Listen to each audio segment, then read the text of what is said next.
Hi everybody, this is Ebony Love and I'm back with another video for the AccuQuilt Studio Cutter. This video is going to focus on the double wedding ring quilt pattern. The double wedding ring die set is actually a set of 5 dies. You'll find in this die set 3 small dies, like so, a long cut die, and this really huge, actually it's a giant die. I'm just going to take you through a couple of basics with this die. I'm not actually going to show you the die cutting, but just give you a couple of tips for success when cutting the double wedding ring. First of all, let me show you how this gets laid out.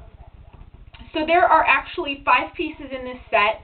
So the super giant die cuts this large shape in the middle, which is actually a giant rob Peter to pay Paul block, just enlarged. Then there are these pieces that are sort of squarish. It is a symmetrical shape, and this forms the part of the wedding ring. Then there are 2 smaller shapes on the outside. This is actually cut from the same die, but they are mirror images of each other. And then you have this shape in the middle, which is an oval with the ends cut off. And lastly, there's this square shape which connects the rings together.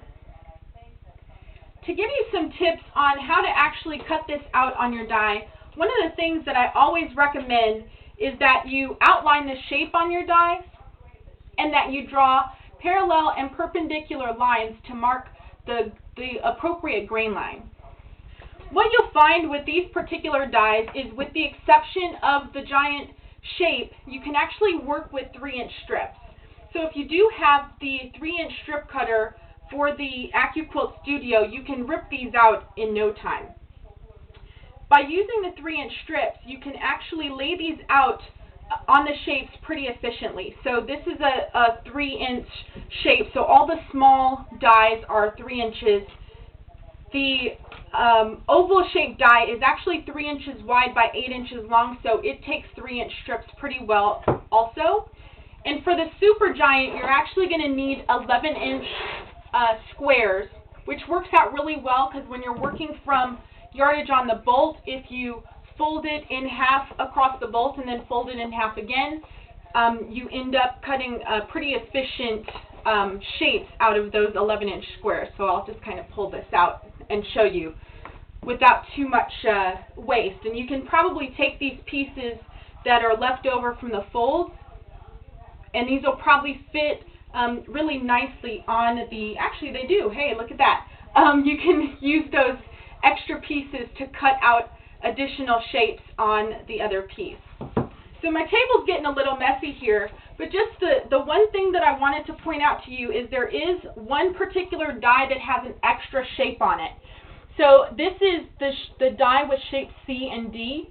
C is the smaller shape. You do not use this particular die in the double wedding ring quilt. It's actually an extra shape that is not part of this pattern. So I draw an X through it to remind myself not to cut shapes out of this pattern.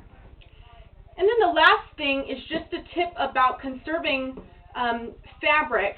So if you want to do this without too much waste, what I actually do is I railroad cut these. So when I lay them out on the die, I'll cut one shape like so, then I will move the pieces up and continue cutting. So as I go across the die, that really helps to conserve fabric.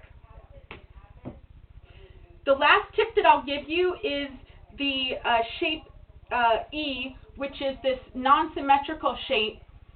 It is non-symmetrical, which normally would mean that you don't want to cut those as they come off the bolt, but actually you need them to be mirror images of each other, so it's okay to cut the fabric just as it comes off the bolt. And in the end, you'll end up with a whole lot of pieces, and you'll assemble them like so, and you'll end up with a really great double wedding ring quilt.